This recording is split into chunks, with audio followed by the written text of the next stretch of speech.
우리가 계속 사도행전을 나누고 있습니다. 지난주에 나누었던 내용을 기억해보면 아나니아와 삽비라의 문제가 해결된 이후에 초대교회는 다시금 큰 능력과 부흥이 임했습니다. 많은 무리가, 큰 무리가 주님께 나아왔다 했는데요. 그런데 이에 대해 대제사장과 사두개인들이 시기하여서 사도들을 잡아 옥에 가두죠. 그죠? 그런데 주님은 사자들을 보내사 다시금 이 사도들로 옥에 나와서 생명의 복음을 전하게 하십니다.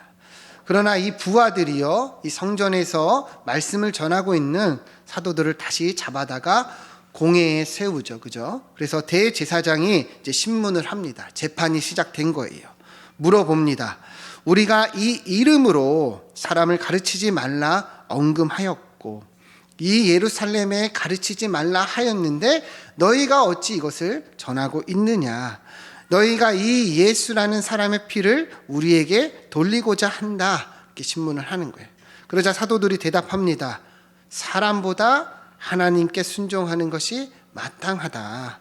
너희가 예수 그리스도를 십자가에 달아 죽였으나 하나님이 그를 다시 살리사 우리의 구주가 되게 하셨다. 우리가 이 일의 증인이니 주님의 가르침을 전한다는 거예요. 이 말을 들은 공회가 크게 분노하죠. 그래서 사도들을 없애려 하는데 그때에 누가 나타납니까? 이 바리새인 중에 가말리엘이라는 율법 교사가 일어나 한 가지 제안을 해요. 무슨 말이냐? 이들의 일이 사람으로부터 났다면 예전에 드다나 갈릴리 유다처럼 저절로 흩어지고 저절로 망할 것이니 상관하지 말고 내버려 두라는 거예요. 만약에 이 사람들이 하나님께로 났으면 너희가 지금 하나님을 막는 거나 마찬가지다. 그러니 상관하지 말고 내버려 두라. 하나님께로 났으면 흥할 것이요 사람에게 났으면 저절로 흩어질 것이다. 이렇게 얘기합니다. 공회는 이 가말리엘의 이 제안을 받아들여서 사도들에게 전하지 말라고 언금한 후에 채찍질하고 풀어주었죠. 그러나 사도들은 어떻게 합니까? 오히려 주님을 위해서 내가 능력받는 일에 합당한 자가 되었다. 이것을 기뻐 여기면서 돌아가 다시금 주님이 그리스도이심을 가르치기와 전도하기를 그치지 아니하였다. 우리가 나누었어요. 여러분, 초대교회는 큰 박해 가운데서도 어떻게 한 거예요? 사람이 아니라 하나님의 말씀에 순종한 것을 우리에게 보여주고 있습니다. 오히려 더욱더 하나님의 뜻을 전하였다는 것을 우리가 보았습니다. 여러분, 우리가 여기까지 나누었는데요. 우리도 이러한 교회가 되길 소망합니다. 사람이 아니라 하나님의 뜻에 순종하는 우리의 삶이 되기를 소망합니다. 자, 오늘 이어지는 말씀 보겠습니다. 우리 1절 말씀 같이 함께 읽겠습니다. 시작. 그때 헬라파 유대인들이 자기의 과부들이 매일의 구제에 빠짐으로 히브리파 사람을 원망하니 아멘. 자, 이제 제자들이 공회에서 나왔어요. 그죠? 그래서 예수님이 그리스도다. 더욱 가르치기와 전도하기를 그치지 아니하였다 했어요. 그러니까 더 열심히 전하였다는 거죠. 근데 오늘 1절 말씀을 보면 뭐라고 얘기합니까? 그때의 제자가 어떻게 됐어요? 더 많아졌다. 그러니까 제자들이 열심히 가르치니 그때의 제자가 더 많아졌다는 거예요. 여러분, 단순히 믿는 자가 더 많아졌다, 성도가 더 많아졌다 표현하지 않고 뭐라고 표현하고 있어요? 제자라 표현하고 있어요. 여러분, 제자가 어떤 의미입니까? 제자가 어떤 의미예요? 제자는 스승의 가르침을 받은 사람이죠. 그죠? 스승의 가르침을 받고 따라가는 사람이 제자예요. 그러니까 이 제자가 더 많아졌다는 것은 어떤 의미입니까? 초대교회가 단순하게 이 수적인 부흥만 크게 임한 것이 아니라는 거예요. 정말 주님의 가르침을 믿고 받아 따라가는 그 사람들이 많아진 것을 이야기하는 겁니다. 양적으로만 부흥이 아니라 질적으로도 이처럼 교회가 성장했다는 것을 알 수 있는 거죠. 여러분, 우리가 잘 봐야 됩니다. 교회는요, 성도가 많아지는 것도 좋아요. 그죠? 믿는 사람이 많아지는 것도 좋아요. 그러나 더 중요한 것은 무엇이냐면 제자가 많아져야 됩니다. 제자가 많아져야 돼요. 정말 주님의 말씀을 마음에 새기고 따라가는 그 제자들이 많아져야 하는 거예요. 그래야지 교회가 능력이 있고 하나님의 뜻을 나타낼 수 있는 겁니다. 우리 에베소서 4장 13절 말씀을 같이 한번 읽어보겠습니다. 시작. 우리가 다 믿는 것과 아는 일에 하나가 되어 온전한 사람을 이루어 그리스도의 장성한 분량이 충만한 데까지 이르리니 아멘. 바울은 분명하게 얘기했어요. 우리가 하나님의 아들을 믿는 것과 아는 일에 뭐가 되라? 하나가 되라는 거예요. 그러니까 믿는 것만으로 되는 것이 아니라 알아가고 배우고 가르쳐야 된다는 거예요. 그래서 온전한 사람이 되어 그리스도의 장성한 분량까지 충만한 데 이르라. 우리로 하나님의 말씀 또 이 하나님에 대하여 알아가고 배워야 한다는 거예요. 그러한 주님의 가르침을 잘 배우고 따라가는 제자가 되어야 한다는 것을 말씀하고 있는 거예요. 마태복음 28장 19절 20절 같이 한번 읽어보겠습니다. 시작. 그러므로 너희는 가서 모든 민족을 제자로 삼아 아버지의 아들과 성령의 이름으로 세례를 베풀고 내가 너희에게 분부한 모든 것을 가르쳐 지키게 하라.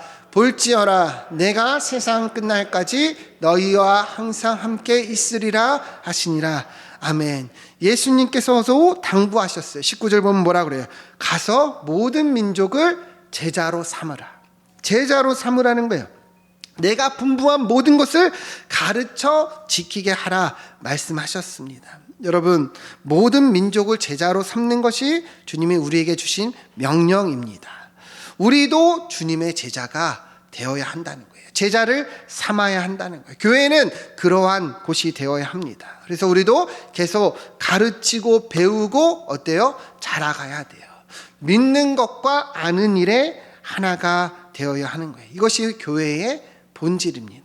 여러분, 지금 우리가 코로나로 인해서 사실 모든 사역을 최소화하고 있어요. 그죠? 거의 하지 못하고 있습니다. 그러나 이 코로나가 지나면 이제 또한 양육과 훈련을 계속 할 거예요. 여러분들 오늘 이 말씀을 다시금 기억하면서 그때를 위해서 계속 공부하시고 또 그때에 많은 참여를 해서 제자가 되는 우리 삶이 되기를 소망합니다.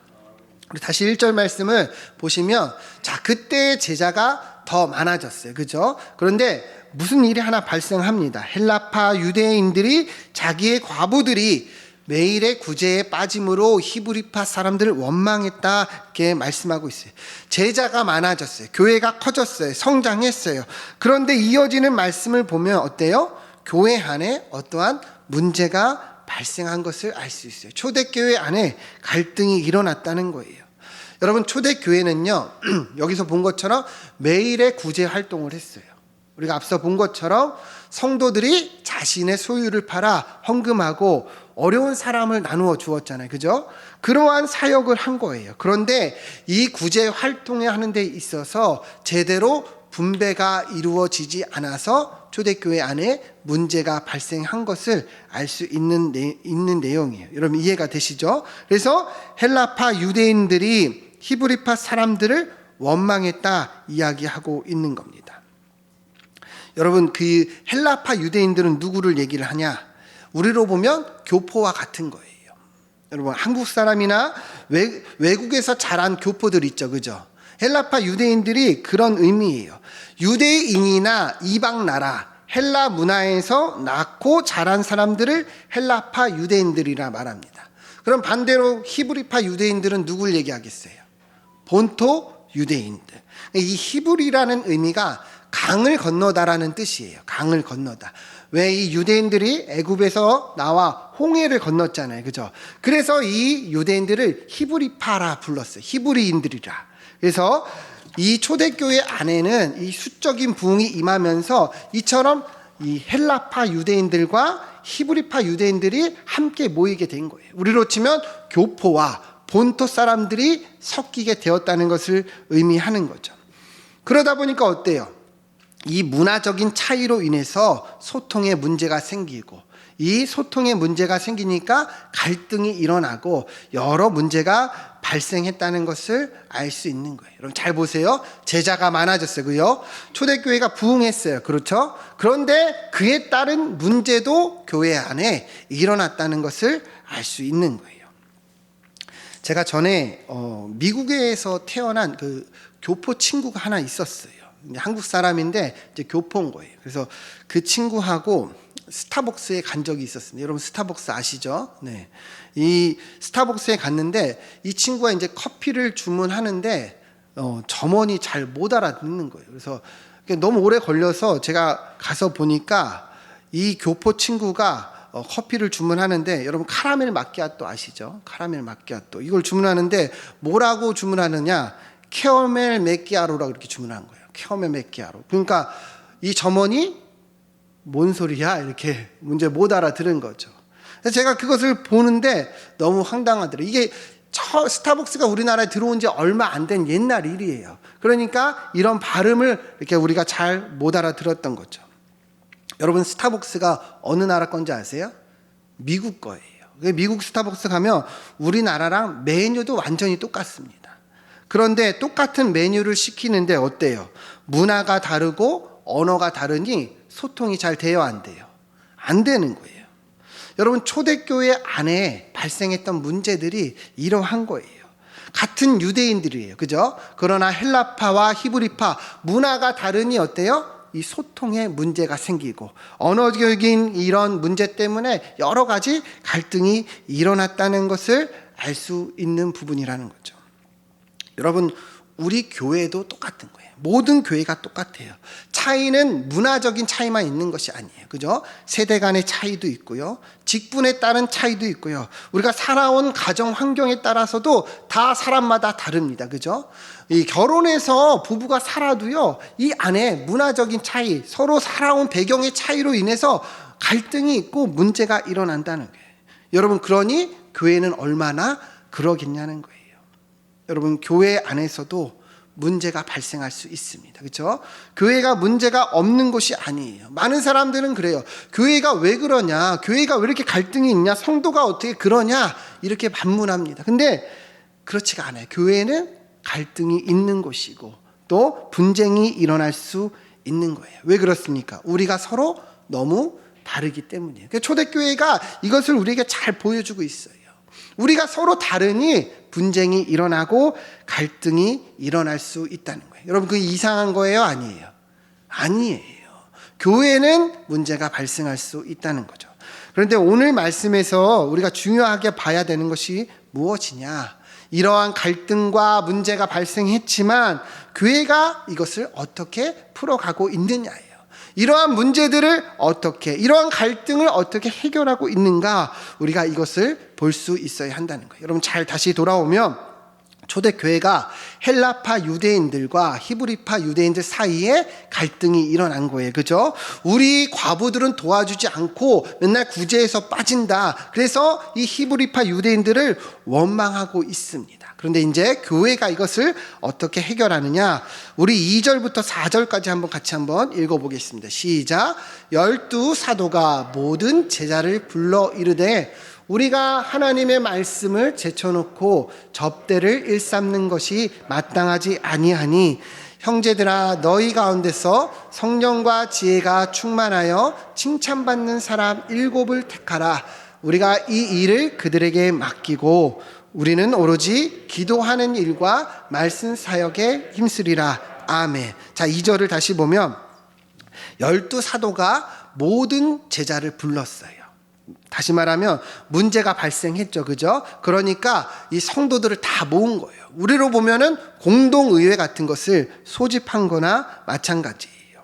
그리고 나서 무엇을 얘기합니까? 왜 이러한 일이 발생했는가 이야기하는 거예요. 왜 이런 일이 발생했는가?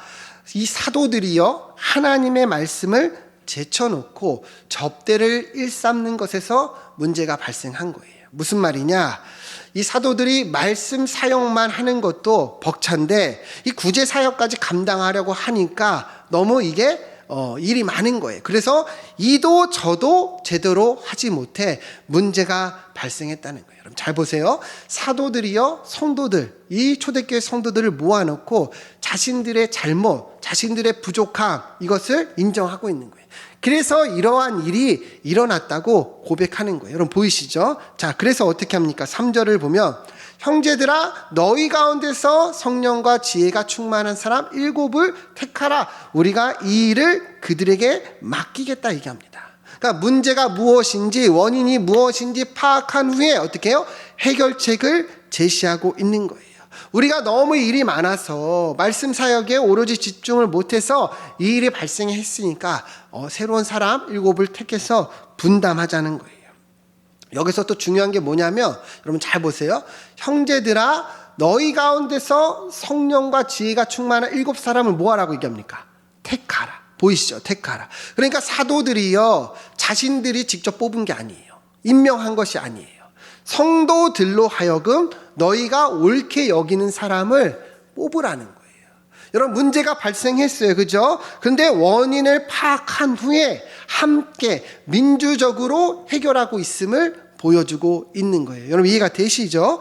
그렇죠? 그래서 어때요? 이 7명을 택한 후에 그 다음 9절 보시면 4절을 보면 우리는 이제 오로지 기도하는 일과 말씀 사역에 힘쓰겠다. 분담해서 이 구제 사역을 그들에게 맡기겠다는 거예요. 여러분 잘 보세요. 교회는요, 문제가 발생할 수 있어요. 그죠? 갈등이 일어날 수 있어요. 그러나 교회는 거기에 머무는 것이 아니라 함께 해결하는 곳입니다. 함께 마음을 모아서 원인이 무엇인지 알고 함께 해결하는 것이 교회라는 거예요. 그래서 교회 안에는 공동의회가 있는 거예요. 여러분들이 선출해서 이 장로님들이 있고 당회가 있고 재직회가 있는 거예요. 그래서 무슨 일이 일어나면 투표하고 선출하고 해결하는 거예요. 여러분 무엇이 중요한지 우리가 잘 봐야 돼요. 교회는 갈등이 있을 수 있습니다. 그죠? 그러나 중요한 건 교회는 함께 마음을 모아서 해결하고 또 이것을 이겨나가는 거예요. 5절 6절 말씀 보시면 온 무리가 이 말을 기뻐했다 얘기해요. 그러니까 초대교회 성도들이 사도들의 제안을 기쁘게 여긴 거죠. 그래서 믿음과 성령이 충만한 사람 7명을 택했다 얘기해요. 그래서 6절 보면 사도들 앞에 세우니 사도들이 기도하고 안수했다, 임명했다 이렇게 얘기하는 거죠. 그러니까 사도들의 제안을 성도들이 다 기쁘게 여겨서 함께 마음을 모아서 성령과 믿음이 충만한 사람 7명을 택했다는 거예요. 5절 다시 띄워주시면 근데 그들이 누구냐? 스데반과 빌립과 브로고로와 니가노르와 디몬과 바네마와 안디옥 사람 니골라라고 얘기를 해요. 이 주석을 보면 이 부분에서 되게 재미있는 부분이 나오는데 이 7명 중에 이 안디옥 사람 니골라 이방인이거든요. 이 사람만 빼고는 다 누구냐? 사실 헬라파 유대인들이래요. 이들의 이름이 다 헬라식 이름이라는 거예요. 여러분 잘 보세요. 누구와 누구가 갈등했어요? 헬라파와 히브리파가 갈등했어요. 그런데 정작 뽑은 사람은 누구예요? 다 헬라파 유대인들이 뽑혔다는 거예요. 히브리파는 한 명도 뽑히지 못했다는 거예요. 여러분 이것이 무엇을 의미합니까? 문제가 발생했고 어려움이 발생했으나 정말 이 사도들의 제안처럼 믿음과 성령이 충만한 사람만 뽑았다는 거예요. 여러분 만약에요 히브리파 유대인들이요 정치적으로 자기들의 이익을 내세워서 뽑았다면 아마도 히브리파 사람들 2-3명 이상은 나왔을 거예요. 그죠? 그러나 그렇지가 않은 거예요. 정말 하나님 앞에서 누가 옳은지 하나님 앞에서 정직하게 교회를 위해서 일할 사람을 뽑았다는 것을 알 수 있다는 것이죠. 여러분 이게 바로 교회입니다. 교회. 문제가 일어나고 갈등이 일어날 수 있지만 하나님 앞에서 마음을 모아서 올바르게 해결하는 것. 이것이 교회라는 거예요. 그리하여서 초대교회가 능력이 임한 겁니다. 우리 7절 말씀 읽겠습니다. 함께 읽겠습니다. 시작. 하나님의 말씀이 점점 왕성하여 예루살렘에 있는 제자의 수가 더 심히 많아지고 허다한 제사장의 무리도 이 도에 복종하니라. 아멘. 문제가 있고 갈등이 있었지만 함께 마음을 모아 주님 앞에서 해결하니 오히려 교회는 더욱더 능력이 임하고 하나님의 말씀이 왕성해졌다는 것을 이야기하고 있어요. 심지어 이들을 반대하는 제사장의 무리도 따라왔다는 거예요. 여러분, 이것이 교회인 줄 믿습니다. 갈등이 없는 게 교회가 아니에요. 갈등이 있으나 마음을 모아 하나님 앞에서 올바르게 해결하고 나아가는 것이, 그것이 교회라는 거예요. 여러분, 우리 교회도 그러한 교회가 되기를 소망합니다. 참 많은 아픔과 어려움이 있었잖아요. 그죠? 그러나 우리 장로님들을 중심으로 우리 성도들이 함께 마음을 모아서 여기까지 잘 이겨내 왔어요. 우리가 더욱더 하나님 앞에서 겸손하게 이 진리를 따라갈 때 주님이 더 큰 은혜와 능력을 주실 줄 믿습니다. 여러분, 이러한 교회가 되기 위해서 우리가 계속해서 마음을 모으고 기도해야 될 줄 믿습니다. 자, 2절, 3절, 4절 다시 보면 12사도가 모든 제자를 불러 우리가 하나님의 말씀을 제쳐놓고 접대를 일삼는 것이 마땅하지 아니하니 형제들아 너희 가운데 성령과 지혜에 충만한 사람 7을 택하라 말하고 세웠어요.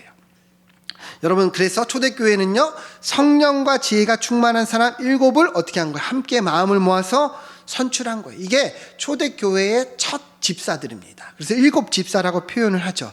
여러분, 우리 교회 안에도 집사님들 많이 계시죠, 그죠? 네, 집사님들 눈 한번 깜빡깜빡 한번 해보세요. 네, 엄청 많아요, 그죠? 자, 이들과 같은 집사라는 거예요, 그죠? 그러면 이제 초대교회는 12사도와 7 집사가 선출이 돼서 이러한 19명을 중심으로 교회가 조직이 된 것을 알 수 있습니다. 그죠? 그래서 이 12사도가 말씀과 기도에 힘쓰고 나머지 7 집사가 구제와 봉사 활동에 열심으로 이제 나아갔던 것을 알 수 있어요.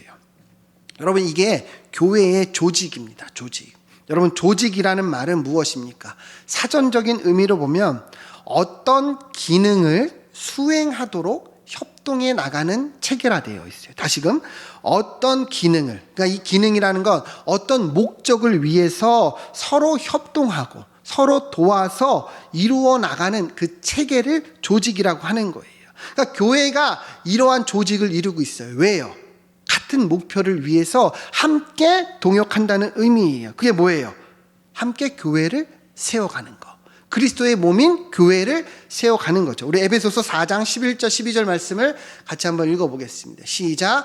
그가 어떤 사람은 사도로, 어떤 사람은 선지자로, 어떤 사람은 복음 전하는 자로, 어떤 사람은 목사와 교사로 삼으셨으니 이는 성도를 온전하게 하여 봉사일을 하게 하며 그리스도의 몸을 세우려 하심이라. 아멘. 자, 11절 다시 띄워주시면, 여러분, 너무 이 에베소 4장에서 잘 나타나 있는 거죠. 교회는 무엇이냐? 교회가 왜 조직을 이루고 있느냐? 누구는 사도, 선지자로, 목사로, 교사로 왜 세우셨는가? 12절 보면 성도를 온전하게 해서 봉사일을 통해 뭘 하는 거예요? 그리스도의 몸인 교회를 세운다는 거예요.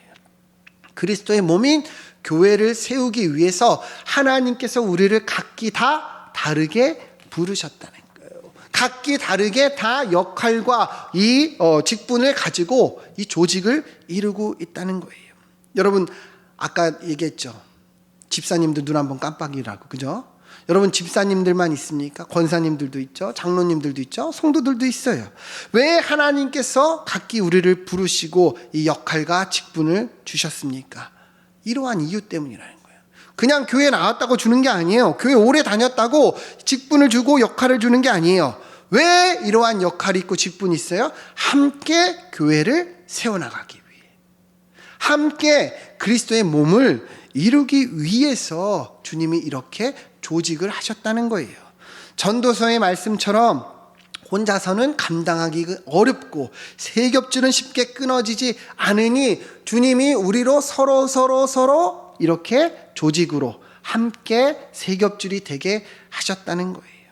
여러분, 그래서 성도는 누구나 교회 안에서 역할이 있어야 됩니다. 누구나, 어느 누구나 교회 안에서 하는 일이 있어야 돼요. 그냥 왔다 그냥 돌아가는 것은 옳은 모습이 아닙니다. 왜 그렇습니까? 하나님께서 우리로 부르셨잖아요. 여러분 한 명 한 명 한 명을 우리로 부르셨다는 거예요. 함께 교회가 되게 하셨고 함께 교회를 조직하셨기 때문에, 그러니 우리는 무엇이든지 함께 어떠한 역할이든지 교회를 이루어 가야 한다는 것입니다. 여러분 이해가 되시죠? 우리 에베소서 4장 7절 말씀 같이 한번 읽어보겠습니다. 시작. 우리 각 사람에게 그리스도의 선물의 분량대로 은혜를 주셨나니. 아멘. 여러분 계속 띄워주세요. 하나님이요 우리 각 사람에게 그리스도의 선물의 분량대로 은혜를 주셨다 말합니다. 사도 바울이 하나님이 우리에게 선물의 분량대로 은혜를 주셨다 분명하게 해요. 여러분 이 은혜가 무엇입니까? 은사입니다. 따라해 봅시다. 은사가 뭐예요? 하나님의 선물, 기프트예요. 하나님께서 각 사람마다 주셨다는 것은 무슨 의미입니까? 모든 사람에게 주셨다는 거예요. 예수 그리스도를 믿는 모든 사람에게 하나님이요 여러분에게 은사를 주셨다는 거예요. 누구도 은사를 받지 않은 성도가 있어요, 없어요? 있어요, 없어요? 네, 없다는 거예요. 하나님이 여러분과 저 모든 주님을 믿는 자들에게 이러한 은사를 주셨다는 거예요. 여러분 왜 하나님이 은사를 주셨을까요? 왜 은사를 주셨어요? 바로 교회를 이루게 하시기 위해, 공동체를 섬기고 각기 주어진 이 은사로 교회를 섬기고 공동체를 세워나가기 위해 주셨다는 거예요. 어떤 분은 찬양으로, 어떤 분은 운전으로, 어떤 분은 방송으로, 어떤 거는 수리를 잘하고 잘 고치는 걸로 그렇게 은사를 주셔서 교회를 세워나간다는 거예요. 여러분 인사는 제한이 없습니다. 다른 사람의 말을 잘 들어주는 것도 은사예요. 잘 공감해 주는 것도 은사예요. 잘 울어주는 것도 은사예요. 웃는 것도 은사입니다. 누구를 위해서 잘 기도해 주는 것도 은사입니다. 하나님은요 이러한 은사들을 각기 주셔서 우리 교회를 이루어 가게 하신다는 거예요. 그래서 여러분 우리는 이 은사를 가지고 교회를 섬겨야 합니다. 이것이 교회예요. 교회가 이루는 조직이라는 거예요. 여러분들은 어떤 은사를 받으셨어요? 여러분 은사를 받으셨습니까? 은사를 받으셨어요? 안 받으셨어요? 안 받으셨다 그러면 처음부터 다시 해야 돼요. 하나님이 각 사람마다 은사를 주셨어요? 안 주셨어요? 주셨어요.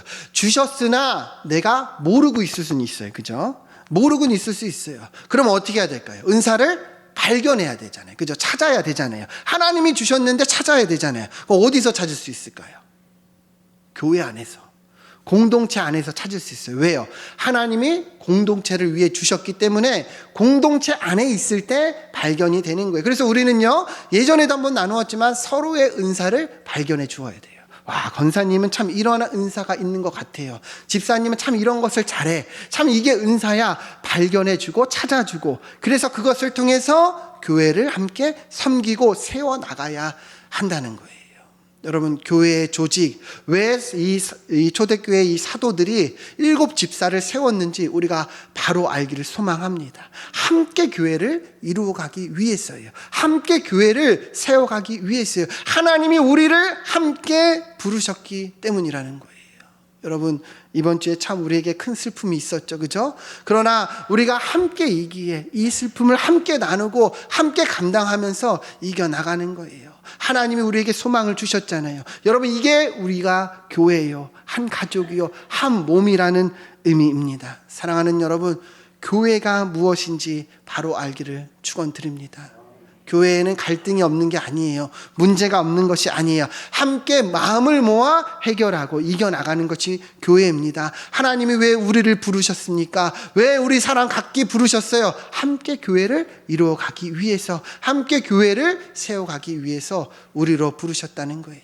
여러분 우리가 그러한 교회가 되길 소망합니다. 이 초대교회의 모습처럼 함께 교회를 이루고 함께 동역하고 함께 돌보고 함께 기뻐하고 함께 울고, 그래서 우리에게 주어진 이 사명을 잘 감당하여 하나님께 나아가는 그날까지 우리가 충성하기를 주님의 이름으로 축원드립니다.